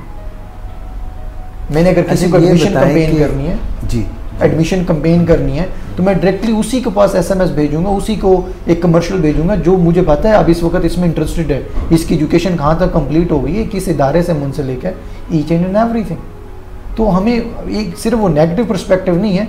So what I am saying that हमारे ऊपर एक टैग लग चुका होगा, वी आर फॉर सेल। आपको जिस तरह का पर्सन चाहिए, जो इन्फॉर्मेशन चाहिए, आप मुझे बताएंगे मुझे लाहौर के अंदर तमाम वो लोग जो चाहिए जो साइकोलॉजी के पेशेंट है फॉर एग्जांपल, या जो एडिक्टेड है, या फॉर एग्जांपल वो फलां शर्ट में इंटरेस्टेड है, तो मैं सीधा अपना मैसेज ही उनको भेजूँ। जी एग्जैक्टली, आप डायरेक्टली एक्सेस ही उन्हीं को करें। जिस तरह वो है ना SMS की एक ऐप जिसमें आप मैसेजेस भेजते हैं जी, तो अगर आपको पता चल जाए कि ये लोग हैं, इन्हीं को भेजो जी। अभी तो हम 3 लाख को अगर मैसेज भेजते हैं तो हो सकता है उसमें से कोई 100s के अंदर हमारे काम के लोग होंगे, बाकी तो यूजलेस है ना हमारे। तो फिर वो वही बात कि हम 3 लाख को भेजने की बजाय डायरेक्टली अपने कस्टमर को टारगेट कर रहे होंगे, ये मेरा कस्टमर है और ये सारी चीज़ें। तो इसी तरह से अगर कोई ख़ास इंफॉर्मेशन है, मेरी पसंदीदा, मैं कोई स्कॉलर को सुनता हूँ, कोई किसी को सुनता हूँ, तो ये भी इनके पास डाटा एग्जैक्टली कि नेट पे ये इतना टाइम इस चीज़ पे स्पेंड। मैं इस चीज़ को अगर सम अप करूँ तो when you just connect with the internet, whatever you are doing you are being watched. अच्छा यार, एक इकराम, मुझे किसी ने बात की, मुझे यकीन नहीं आया। वो कहते हैं कि ये फेसबुक के मुतालिक था, वल्लाह आलम। वो कहते हैं कि ये अब इनको आपने इजाज़त दे दी है कि ये आपका माइक्रोफोन जब चाहे खोल के बात सुन सकते हैं। जी इंटरेस्टिंगली BBC ने इनको सबसे पहले इनकी इस इन्फॉर्मेशन को रिवील किया था और इनको बारे बात की थी। जितनी बातें हम इफ़ फेसबुक मैसेंजर्स और app is installed in my mobile number, whatever we are talking on calls, सब की रिकॉर्डिंग इनके पास है। कॉल्स पे? जी, कॉल्स की रिकॉर्डिंग भी इनके पास है। अच्छा, वैसे तो नहीं कि मेरे पास ये पड़ा हुआ है और वो खोल लें और बात सुनना शुरू कर दें? नहीं। अच्छा, आप कह रहे हैं कि अगर आपको मोबाइल को खुद एक्सेस करना शुरू कर दें? नहीं, ऐसे पड़ा हुआ है तो वो हाँ, that is a piece of cake. That is a piece exactly, that is not the rocket science. ये तो IT ओरिएंटेड बहुत सिंपल सी चीज़ है। फॉर एग्जांपल, अगर मैं आपका मोबाइल 5 मिनट के लिए लूँ, जस्ट 5 मिनट्स, मैं एक सेटिंग करके आपको वापस कर दूंगा। Whatever you are doing, whatever you are messaging, whatever is you are texting is, उसकी सेम कॉपी मुझे भी मिलती रहेगी। And it's not the dialogue, it's fact, it's not the dialogue. ये हर मिनट के ऊपर आपकी एक्टिविटी मुझे इसकी कॉपी। मगर मैं आपको फ़ोन अपना फिर ना दूँ? सर फ़ोन भी ना दें। इसके अलावा एक मैं और मेन प्रॉब्लम की तरफ हाईलाइट करना चाहूँगा। ऑफिस के अंदर being the CEO, being the head, हमारे लैपटॉप के अंदर नेट नहीं चल रहा होता है। हम तकल्लुफ़ाना अपने ऑफिस बॉय को लैपटॉप देते हैं, यार ये नेट नहीं चल रहा, प्लीज़ देखिएगा। Fine, if he is expert और if he know about the victimization software, he just need 5 to 10 minutes, वो आपको इंस्टॉल करके दे देगा। इंटरेस्टिंगली जो इन माई रिसर्च जिन पे मैंने एक्सपीरियंस किया था, मैंने एक्सपीरियंस किया था 360 लोगों के ऊपर। वो अपने घरों में बैठे हुए थे और what ever they were doing, उनका पूरा डाटा तो आ ही रहा था, प्लस उनका लैपटॉप का फ्रंट कैम ऑन होके हर 5 मिनट में वो मुझे उसकी स्क्रीनशॉट भी लेके भेज रहा था, कौन सा बंदा आपके कैमरे पे बैठा हुआ है और उनकी स्क्रीन के ऊपर क्या क्या चल रहा है। स्क्रीनशॉट भी चल रहा है और कैम जो है वो भी ऑन होता है। अभी मैं ये चीज़ें डिस्कस भी करना चाह रहा हूँ कि इंटरनेट के ऊपर कितनी टाइप के फ्रॉड्स हैं, वो बताइए प्लीज़। जी, सबसे पहला जो इंटरनेट के ऊपर सबसे बड़ा हमारे पास फ्रॉड चलता है, इस फ्रॉड के बारे में हम थोड़ा सा स्टैटिस्टिक्स बताता जाऊँ। यूएस स्टैटिस्टिक के अकॉर्डिंगली 97% अटैकर इसमें जज नहीं कर पाते, और that attack is a phishing attack. For example, मुझे एक ईमेल आती है और मुझे कहा जाता है कि अगर आप फिशिंग, जी फिशिंग इसका नाम है, इस अटैक का नाम फिशिंग है। ये परफॉर्म कैसे किया जाता है, आपको एक ईमेल आएगी और आपको कहा जाएगा आप विलिंग वेज के प्लेटफॉर्म पर रजिस्टर्ड होना चाहते हैं। मैं कहूँगा बिल्कुल होना चाहता हूँ। तो नीचे एक लिंक दिया होता है, इसके ऊपर लिंक करें और अपनी रजिस्ट्रेशन करवा लें। जैसे हम उस लिंक पे क्लिक करते हैं तो उस लिंक के ऊपर दो चीज़ें होती हैं, वो कहता है या जीमेल के थ्रू या फेसबुक के थ्रू लॉग इन करें। Good enough. मैं क्लिक करता हूँ फेसबुक के थ्रू, तो अगेन मेरे सामने एक पेज ओपन करता है और मुझे कहता है लॉग इन और पासवर्ड लगाएं और फेसबुक के थ्रू लॉग इन करें। पहले हम लॉग इन हो गए। सो इन अदर वर्ड्स, वो जो लॉग इन करने वाली चीज़ है ना, वो आपको लॉग इन करवा देगा, बट फ्रंट एंड पे ओरिजिनली फेसबुक का लिंक नहीं था। वो डेडिकेटेड आपके लिए तैयार किया गया, उसका फ्रंट एंड आपके लिए तैयार किया गया। हम में से कभी भी कोई बंदा जब एक लिंक के ऊपर रीडायरेक्ट होकर जाते हैं, हम उसके ऊपर लिंक नहीं पढ़ते, एड्रेस नहीं पढ़ रहे होते, नहीं पढ़ रहे थे। यूएसए इस पे तो नज़र भी नहीं आता। जी, नज़र भी नहीं आता। और मैं फिशिंग के अंदर टेक्निक बता दूँ। For example, www.facebook.net is that valid link और नॉट? वैलिड लिंक नहीं, क्योंकि .com नहीं है। फेसबुक को मोस्टली क्या करते हैं, फेसबुक के .o की बजाय .com कर देंगे, और ये इतनी जल्दबाजी में हम इसको बॉदर ही नहीं करते। फूक बुक कर देते हैं, सी को एस कर देते हैं। So that is a fake link, और उस फेक लिंक का पर्पस भी यही होता है। 97% ऑल ओवर द वर्ल्ड लोग इसको जज ही नहीं कर पाते। जागते रहना तो साढ़े तीन रहना। एग्जैक्टली। सो आपको डिफरेंट लिंक, आपकी लॉटरी निकल आई है, आप गूगल के थ्रू विन कर गए हैं, आपने फलां यूनिवर्सिटी में अप्लाई किया था, स्कॉलरशिप आ गया है, मैं मर रही हूँ और मैं चाहती हूँ मेरी दौलत आपके नाम हो जाए, रशिया में एक बहुत यंग गर्ल आपका वेट कर रही है, जल्दी से ये फॉर्म फिल कर दें। सो फिशिंग मीन्स एक्चुअली एक तो लिंक रीडायरेक्ट करना होता है, फिर फिशिंग की खास टाइप होती है स्फीयर फिशिंग। स्फीयर फिशिंग के अंदर अटैकर क्या करता है, स्फीयर फिशिंग के अंदर वो आपको कोई भी लिंक सेंड करेगा, are you waiting for dating, are you waiting for this deal, whatever, या some sort of porn link. तो उस लिंक का पर्पज़ ये है कि you are responsible, what I am thinking, my goal is you just have to click on that link. अब question ये आता है मैं लिंक पे क्लिक करने के बाद मैं कुछ भी नहीं करा, आप कुछ भी ना करें। अटैकर का या हैकर का गोल पूरा हो गया। ही वॉज विशिंग आप इस लिंक पे क्लिक करें, उस लिंक के साथ स्क्रिप्ट किडी अटैच होते हैं, वो आपके सिस्टम्स के अंदर एग्जीक्यूट हो जाते हैं, एंड दैट्स ऑल। वो चाहे porn video link dating site open करे या ना करे। तो इन अदर वर्ड्स, ईमेल्स और इंटरनेट के ऊपर there are million and the trillion links जिनका हमसे कोई कंसर्न भी नहीं होता, लेकिन हम शुगर में ओपन कर जाते हैं। हैकिंग क्या चीज़? हैकिंग विदाउट योर परमिशन आपका अकाउंट या आपकी पर्सनल इन्फॉर्मेशन को अपने पास लेके आना, उसकी कॉपी अपने पास। ये मुश्किल काम होता है हैकर्स? नहीं जी, बिल्कुल भी मुश्किल काम नहीं। वन थिंग एक्चुअली नहीं, हम अक्सर अपनी कम्युनिटी में सुनते हैं मेरा फेसबुक का फलां ने पासवर्ड हैक कर लिया। अटैकर की कम्युनिटी अब चेंज हो चुकी है जी, ट्रेंड चेंज हो चुके हैं। अच्छा। अटैकर अब आपकी ऑर्गेनाइजेशंस के पासवर्ड नहीं चुराता। फॉर एग्जांपल, अनफॉर्चुनेटली अगर मैं विलिंग वे को डाउन करना चाहता हूँ तो मैं आपके अकाउंट का पासवर्ड नहीं चुराऊंगा। अच्छा। मैं आपके किसी एक टीम मेंबर को कोई ऐसी ऑफर्स भेजूंगा, कोई डेटिंग की ऑफर भेजूंगा, कोई भी ऐसी ऑफर भेजूंगा जिस ऑफर से वो मेरा लिंक क्लिक करे। जब वो लिंक क्लिक करेगा तो हैकर या अटैकर पेनिट्रेट करेगा आपके टीम मेंबर के कंप्यूटर के अंदर। तो करता सिंपली जब वो आपके टीम मेंबर के कंप्यूटर में पेनिट्रेट कर गया तो देन इट्स मीन ही और she can access your information as well. तो अब वो ट्रेंड ख़त्म हो गया कि हम कंपनीज की डेटाबेस के ऊपर अटैक करें। अटैकर कहते हैं इतनी 4 टियर टेक्नोलॉजी वाली डेटाबेस, उसको जो एक्सेस कर करके पूरी ज़िंदगी सर मार मार के जो मर जाना है, बेहतर नहीं आप उस ऑर्गेनाइजेशन के किसी बहुत आसान से शिकार को पकड़ लो जिसका एक्सेस है जी, जिसका उसके थ्रू चलते हैं। Simple, that's called the Trojan horse. Troy movie शायद हमने देखी हो, ट्रोजन हॉर्स, वो जो हेलन ऑफ ट्रॉय थी। एग्जैक्टली, वो जो उन्होंने बड़ा से घोड़ा ला के खड़ा कर दिया, अल्लाह की तरफ से रात को निकले और रात, एग्जैक्टली दैट इज सारों ने हमला करके जी। सो ऑन क्लिकिंग और single link the background story is the Trojan horse. क्या करें इकराम now with all this thing, क्या करें हम ऐसा, किस तरह से अपने अभी हमारी फ्रॉड्स की टाइप्स खत्म नहीं हुई, अभी और सुनते जाएं, आपकी क्यूरियोसिटी और बढ़ेगी। तो आप तो डरा के मुझे मेरा तो दिल कर रहा है इसको बंद कर दूं फौरन। एक और हमारे पास फ्रॉड की टाइप है जी, विशिंग। विशिंग जी, विशिंग। वो तो विशफुल थिंकिंग नहीं नहीं exactly, that is not W wishing, that is a V vishing, that is a type of vishing but we called it vishing. What do, for example हम दोनों market में sir गए, आपने bank से transaction की और अमूमन यही होता है कि हमने ट्रांजैक्शन की, कैश दिया, कार्ड दिया और स्लिप फेंक दी. ऑलवेज एग्जैक्टली, मैंने सर स्लिप उठा ली, स्लिप उठाने के बाद $2 मतलब अगर 200 रुपये आप खर्च कर सकते हैं तो इंटरनेट से आप मास्किंग नंबर परचेज कर लें. मास्किंग नंबर मीन्स अगर उस नंबर से मैं आपको टेक्स्ट या कॉल करूंगा तो आपके स्क्रीन के ऊपर नंबर अपीयर होगा 456112023 आते हैं ऐसे, फाइन आते हैं.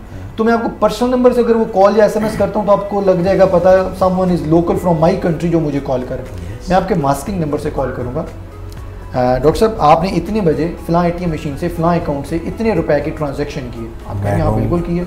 नहीं, मैं तो कभी भी कहूँगा तुम कौन हो भाई. सर मैं बैंकिंग से कॉल कर रहा हूँ ना, मैं आपके HBL बैंक से कॉल कर रहा हूँ, आपने इतने बजे फलां ATM मशीन से इतने पैसों की फलां कार्ड से ट्रांजैक्शन की. फिर आपको मैंने इत्मीनान में ले लिया, आप कहेंगे हाँ वाकई तो मेरे बारे में इन्फॉर्मेशन जानता है. सर उस ट्रांजैक्शन को डाउटफुल होने की वजह से बैंक आपसे कोई इन्फॉर्मेशन चाहता है थोड़ी सी, तो प्लीज़ मेरी हेल्प आउट कर दीजिएगा. जी जी पूछें. सर अपना नाम, अपनी वालदा का नाम और अपना ID कार्ड नंबर रिपीट कर दीजिएगा. जी कर दिया. सर अपना प्लीज़ अकाउंट का पिन ID भी बता दीजिएगा. हाँ जी ये भी ले लें. ये तो सर ये हम कह रहे हैं नहीं, there are a lot of the victim. जब मैं किसी को ये बता दूं सर कि आप कौन सी ATM मशीन पे गए थे, कितने बजे गए थे, कितना कैश विदड्रॉ करवाया था, फाइन, तो उससे आपकी इन्फॉर्मेशन मैं ज़रूर शेयर करूँगा. वो ये इन्फॉर्मेशन शेयर करके प्रिटेंड ये कर रहे होते हैं that we are from legal authority. या आपका पिन कोड ना भी पूछें, आपको तो बहुत अच्छे से आइडिया होगा. मेरा अगर ATM कार्ड गुम हो जाए या मैंने कोई अपने बैंकिंग की ट्रांजैक्शन ऑन करवानी हो तो बैंक को 3 इन्फॉर्मेशन चाहिए होती है. मेरा नाम, मेरा ID कार्ड नंबर, मेरी डेट ऑफ बर्थ और मेरी मदर का नेम. That's is right. आप ये तो फ़ोन पे बता देंगे ना जी. तो अगर आपने ये बता दिया तो then it's mean you are right. जब तक आप उस चीज़ को कवर करेंगे, कंप्लेन करेंगे, तब तक मैं ऑनलाइन 4-5 ट्रांजैक्शंस करके भाग चुका हूँ. काम हो चुका होगा. बिल्कुल सही. तो यहाँ पे हमारे पास कोई फ़ोन कॉल भी है, देखते हैं कि ये क्या कहना चाहते हैं और पूछना चाहते हैं. अस्सलाम वालेकुम. वालेकुम अस्सलाम. ज़रा ऊंची बात कीजिए, अपना तारुफ कराइए. डॉक्टर मैं रहमान बात कर रहा हूँ लाहौर से. भाई रहमान मियाँ, क्या हाल है आपके? खैरियत से हैं आप? अल्लाह का शुक्र. डॉक्टर आप कैसे हैं? मैं बिल्कुल ठीक ठाक हूँ. और रहमान आपको पता है हम कितनी ख़तरनाक बातें कर रहे हैं? जी डॉक्टर मैं सुन रहा हूँ और आपकी बातें जो हैं और जो आज का टॉपिक है वो बहुत अच्छा है और बहुत इंफॉर्मेटिव है जी. और वो टॉपिक है कि जिसमें मैं समझता हूँ बड़ों से ज़्यादा आजकल बच्चों को ज़्यादा कॉन्शियस रहना चाहिए, क्योंकि बच्चे जो हैं जाने में बहुत सी ऐसी इंफॉर्मेशन अपने घर की और बहुत सी मालूमात जो है जाने में दूसरों को प्रोवाइड कर देते हैं.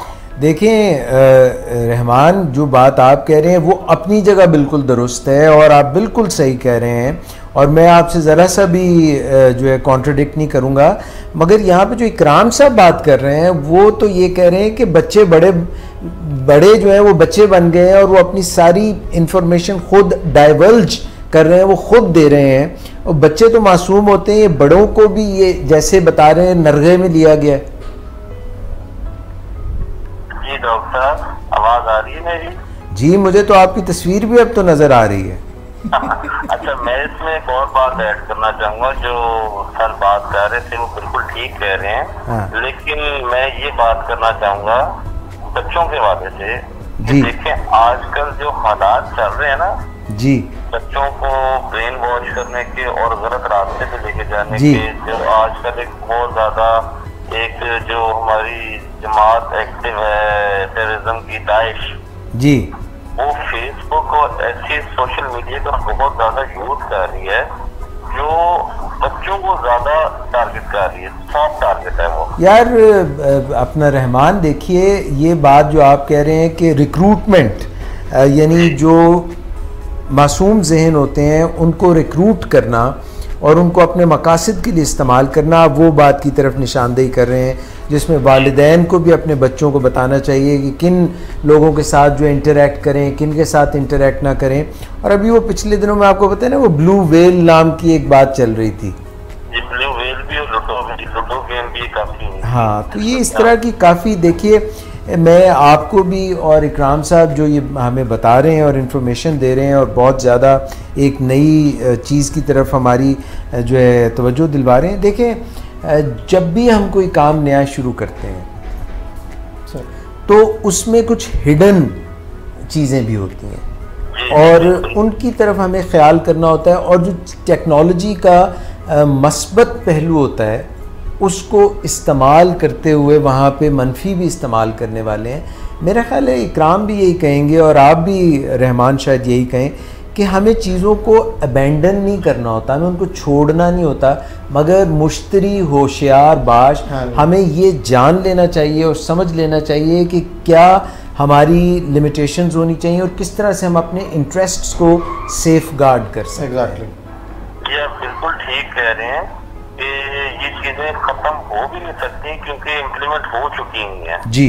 असल में जो जब ये चीजें इम्प्लीमेंट हो रही होती है ना, उस वक्त भी पता नहीं होता है लोगों को जी, हमारी गवर्नमेंट को भी और किसी को भी नहीं कि उन चीजों का मकसद क्या है जी।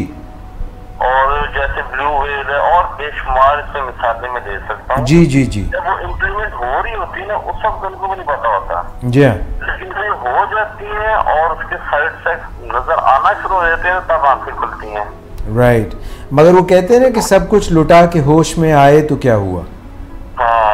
ये बात Rahman, thank you very much for your call. बात तो और भी करने को जी चाह रहा है मगर हमारा जो वक्त है वो काफ़ी 6:20 हो गए हैं। जी डॉक्टर साहब, बिल्कुल बहुत अच्छा लगा आपसे बात करके। इंशाल्लाह फिर इस बात पे डिस्कशन जरूर कीजिएगा क्योंकि टेक्नोलॉजी और सोशल मीडिया और हैकिंग का ये वो सब्जेक्ट है जो बहुत ही ज़्यादा इम्पोर्टेंट है, जैसे साइबर क्राइम वगैरह, इन चीज़ों में बहस जरूर कीजिए। Thank you Rahman, thank you so much for input. Thank you so much. अस्सलाम वालेकुम, अल्लाह हाफिज़। जी जनाब, आप हमें बैंकिंग की सेक्टर की बात कर रहे थे और ये कॉल आ गई, और ये मेरा ख्याल है Ikram, you will probably have to come back again someday, क्योंकि जो आप फ्रॉड की बात कर रहे हैं ये अभी आपने मेरा ख्याल है बिल्कुल थोड़ी निकाब कुशाई की है। इसके पीछे जो है अभी काफ़ी इंफॉर्मेशन और शेयर करने वाली हैं। सो इससे जो प्रिकॉशन है वो तो सबसे मेन जो प्रिकॉशन मैं बताना चाहूँगा वो यही है कि कभी भी आपने अपनी कोई इन्फॉर्मेशन फ़ोन पे किसी नुमाइंदे, किसी रिप्रेजेंटेटिव के साथ शेयर नहीं करनी जी। विशिंग के बाद सेम इसी तरह एक और हमारे पास फ्रॉड की टाइप है स्मिशिंग, SMS फिशिंग भी उसको बोलते हैं, स्मिशिंग। अच्छा, फॉर एग्जांपल अगर मैं आपके ईमेल आईडी, तो वो सबको आइडिया होता है तो मैं जी एग्जैक्टली ईमेल आईडी का अगर मुझे वो एक्सेस चाहिए तो मैं जीमेल के अंदर जाके आपका ईमेल आईडी इंसर्ट करूँगा। करने के बाद मैं उसे कहूँगा फॉरगेट माई पासवर्ड। वो मुझे कहेगा आप मुझे अपना कॉन्टैक्ट नंबर, या आपको मैं कॉन्टैक्ट नंबर पे ये सिक्योरिटी कोड भेजूँ या ईमेल करूँ, तो मैं उसे कहता हूँ सेंड वाया SMS। वो मुझे SMS के थ्रू भेज दिया उसने कोड, गूगल ने आपको भेजा, मुझे नहीं भेजा। व्हाट आई विल डू, अब मेरे पास वो मास्किंग वाला नंबर है, इसको हम स्मिशिंग टेक्निक बोलते हैं।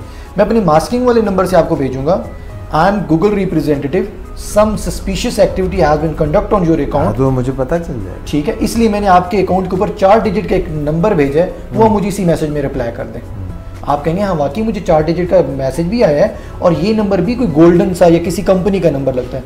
आप वहाँ से 4 डिजिट का सिक्योरिटी कोड मेरे इस SMS पे रिप्लाई कर देंगे, इन्फॉर्मेशन दे दी, बस आपने मुझे रिप्लाई करना है, दैट्स ऑल, बाकी मेरा काम है जी। खतरनाक है जी। आप मुझे रिप्लाई करेंगे तो वो 4 सिक्योरिटी डिजिट मुझे चाहिए था आपका पासवर्ड रीसेट करने के लिए, मैं उसको रीसेट करके बैठ जाऊँ। जब 24 आवर्स बाद आपको पता चलेगा तब तक तो मैं बहुत सी इन्फॉर्मेशन वैसे ही एक्सेस कर कहाँ तक मैं जा चुका हूँ जी। एग्जैक्टली, तो ये तो और भी फ्रॉड्स की टाइप्स जी। एग्जैक्टली, अब मुझे ये बताइए कि एक जिस तरह से होता है ना कि बॉटम लाइन, हम इससे बचें तो कैसे बचें?